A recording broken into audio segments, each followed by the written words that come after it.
Hi friends, the विज्ञान channel में आपका हार्दिक स्वागत है और मैं हूं पंकज राय। आज की वीडियो का विषय है अघोष, सघोष, अल्पप्राण और महाप्राण। ज्यादातर प्रतियोगी परीक्षाओं में इन चार टॉपिक से, ये जो अघोष, सघोष, अल्पप्राण, महाप्राण है, इनसे 5 से 6 नंबर के प्रश्न पूछे जाते हैं और हर प्रतियोगी परीक्षाओं में ज्यादातर देखा गया है जिनमें हिंदी से रिलेटेड प्रश्न रहते हैं, उसमें हिंदी ग्रामर की ये जो टॉपिक्स हैं ये बड़े ही महत्वपूर्ण हैं और इनसे हमेशा 5 से 6 नंबर के प्रश्न पूछे जाते रहे हैं और आगे भी प्रश्न पूछे जाते रहेंगे। तो आइए इन सब टॉपिक्स को आज जानेंगे कि अघोष, सघोष क्या है, अल्पप्राण, महाप्राण क्या है, कैसे इनको पहचानेंगे और क्या क्या इन टॉपिक से कौन कौन से किस किस तरह के प्रश्न बन सकते हैं। तो इस टॉपिक को जानने से पहले हम जानेंगे कि हिंदी वर्णमाला में स्वर और व्यंजन कौन कौन से हैं और उनका विभाजन क्या है। थोड़ा सा इसका संक्षिप्त ज्ञान मैं दे देता हूं, हालांकि इसके ऊपर मैंने ऑलरेडी एक वीडियो बना करके अपलोड किया है। तो पहले जानेंगे स्वर। देखिए, स्वर वे वर्ण होते हैं जिनको बोलने के लिए किसी और ध्वनि की मदद नहीं लेनी पड़ती है, उन्हें स्वर कहते हैं। और हिंदी में जो स्वर हैं वो 11 हैं। अ, आ, इ, ई, उ, ऊ, री, ए, ऐ, ओ, औ। 1 2 3 4 5 6 7 8 9 10 11 इस तरह से ये 11 स्वर हैं जो हिंदी वर्णमाला में हैं। अंग और अह को अयोगवाह कहते हैं क्योंकि उनकी गणना न तो स्वर में होती है न तो व्यंजन में होती है। वे स्वर और व्यंजन के मध्य की एक कड़ी है। उसमें अ का उच्चारण पाया जाता है, जैसे अंग अनुस्वार है, अनुस्वार में अंग अ का भी उच्चारण पाया जाता है और व्यंजन अंग का भी उच्चारण पाया जाता है, अंग का भी। इसलिए वह स्वर और व्यंजन दोनों के बीच की कड़ी है, इसलिए उसको अयोगवाह की श्रेणी में रखा जाता है। अ भी इसी तरह से देख लीजिए, जिसको हम विसर्ग कहते हैं, उसमें अ का भी उच्चारण होता है और ह का भी उच्चारण पाया जाता है, इसलिए वह स्वर और व्यंजन के बीच की कड़ी हो जाता है। आइए देख लेते हैं कि व्यंजन कौन कौन से हैं। व्यंजन में देखिए, हमारे व्यंजन में कुछ वर्ग भी विभाजित है, तो मैं वर्ग के साथ में लिख रहा हूं। क वर्ग, च वर्ग, ट वर्ग, त वर्ग, प वर्ग। ये 5 वर्ग हैं जो व्यंजन के प्रारंभ की 5 लाइनों में, 5 पंक्तियों में पाए जाते हैं। और हर एक वर्ग का जो हर एक पंक्ति का या हर एक लाइन का पहला अक्षर जो है उसके नाम से वर्ग का नाम रखा गया है। क वर्ग में 5 अक्षर हैं, क, ख, ग, घ, अंग। ये अंग है, क, ख, ग, घ, अंग। इस तरह से च, छ, ज, झ, ञ, ट, ठ, ड, ढ, अण, त, थ, द, ध, न। ये स्वर के साथ में लिखे गए हैं। अगर इन्हें स्वर रहित करके लिखना हो, बिना स्वर का लिखना हो, तो इनके नीचे हम हलंत लगा करके लिख सकते हैं। प वर्ग में 5 अक्षर प, फ, ब, भ, म। इन अक्षरों के उच्चारण स्थान के बारे में ऑलरेडी मैंने वीडियो बना करके डाल दिया है। आइए अब अगले अक्षरों को देखते हैं। वे अंतस्थ हैं।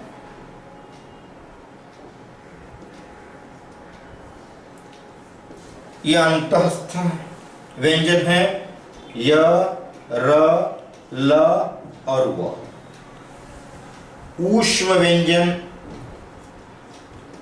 आते हैं, श, श, स और ह। ये है आपकी वर्णमाला। इसमें संयुक्त अक्षर भी आते हैं, क्ष, त्र, ज्ञ और स्र। लेकिन व्यंजन क से लेकर के ह तक ही माने जाते हैं, क्योंकि संयुक्त व्यंजन दो व्यंजनों के संयोग से मिलकर के बना होता है।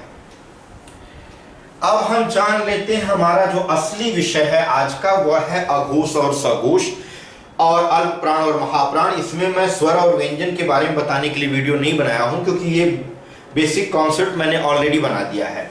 आइए जानेंगे अघोष वर्ण क्या है। पहले अघोष में जो लगा हुआ घोष शब्द है उसके बारे में जानते हैं। देखिए, जो घोष है, घोष का मतलब ये होता है नाद, स्वर, आवाज, गरज। तो घोष का मतलब हो गया आवाज या नाद। अघोष का मतलब है जिन ऐसे वर्ण या ऐसे अक्षर जिनका उच्चारण करते समय जो स्वर तंत्र है हमारा, जहां से आवाज आती है, उसमें कंपन अगर नहीं हो, अगर उसमें कोई हिलाव डुलाव न हो, अगर उसमें किसी भी तरह की क्रिया प्रतिक्रिया न हो, तो ऐसे वर्णों को हम अघोष वर्ण कहते हैं। अ मतलब नहीं, अ उपसर्ग लगा है, घोष मतलब आवाज, नाद। अब नाद का संबंध कहां से है? स्वर तंत्र से, जो हमारे स्वर की मशीन है, उस मशीन से। अगर उसमें कोई छेड़छाड़ ना हो, अगर उसमें कोई क्रिया प्रतिक्रिया ना हो, तो ऐसे अक्षरों को हम अघोष कहते हैं। अब जानेंगे कि अघोष कौन कौन से हैं। तो देखिए, अघोष में ये जो 5 वर्ग मैंने बताए, ये वर्ग का पहला अक्षर है, ये दूसरा है, ये तीसरा है, ये चौथा है और ये 5वां है। पहले को यहां मान लीजिए मैंने लिख दिया, ये नंबर 1 हो गया, ये नंबर 2 हो गया, ये नंबर 3 हो गया, ये नंबर 4 हो गए, ये नंबर 5 हो गए। ये कहां से कहां तक? इन यहां तक की मैंने बात कर ली, म तक। इनको हम स्पर्श व्यंजन कहते हैं। ये क से लेकर के म तक के अक्षर स्पर्श व्यंजन कहलाते हैं, क्योंकि इनको बोलने में हमारे मुंह के अंदर की जो हमारी जो प्राण वायु है, वो मुंह के किसी न किसी भाग को स्पर्श करके तब बाहर आती है। तो इसलिए इन व्यंजनों को स्पर्श करने के नाते स्पर्श व्यंजन कहा जाता है। स्पर्श व्यंजन में 5 वर्ग हैं, क, च, ट, त, प। हर एक वर्ग में 5-5 अक्षर हैं। अक्षर नंबर 1 हर एक वर्ग का, क, च, ट, त, प। ऐसे ही अक्षर नंबर 2 ख, छ, ठ, थ, फ। अक्षर नंबर 3 ग, ज, ड, द, ब। अक्षर नंबर 4 घ, झ, ढ, ध, भ। अक्षर नंबर 5 अंग, य, अण, न, म। अब इन 5 अक्षरों को पंचमाक्षर भी कहा जाता है, नासिक व्यंजन भी कहा जाता है। याद रखिए, नासिक जो महाराष्ट्र का एक जिला है, उसका नाम याद रखिए। तो और दूसरा ट्रिक है ये कि नाक से इसका उच्चारण होता है, इसलिए इनको नासिक के व्यंजन कहते हैं। ये अंग, य, अण, न, म। हर वर्ग का 5वां अक्षर नासिक के व्यंजन भी कहलाता है। अब हम बात कर रहे हैं अघोष और सघोष की। ये 5 नंबर डालने बहुत जरूरी थे अघोष और सघोष के लिए। स्वर तंत्र में कंपन न हो, वो अघोष है।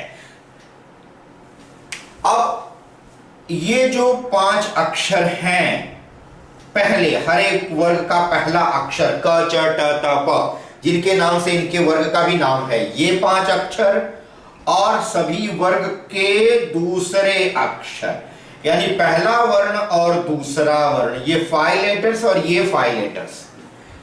फर्स्ट 2 लेटर्स यानी पहले 2 अक्षर हर एक वर्ग के, क, ख, च, छ, ट, ठ, द, त, थ, प, प, ये अघोष है। और इनके बाद यानी इनको बोलने में स्वरतंत्र में कंपन नहीं होता। अब इसके अलावा कौन कौन से अक्षर और हैं जिनको बोलने में स्वरतंत्र में कंपन नहीं होता? श, तालव्य श जिसको हम कहते हैं, सामान्य भाषा में शरबत वाला श। मूर्धन्य, क्योंकि इसका उच्चारण मूर्धा से होता है इसलिए इसका नाम मूर्धन्य रखा गया, ये वाला श। और ये दंत स, तालव्य मूर्धन्य दंत, ये तीनों श भी आ जाते हैं अघोष में। तो यहां मैं लिख दिया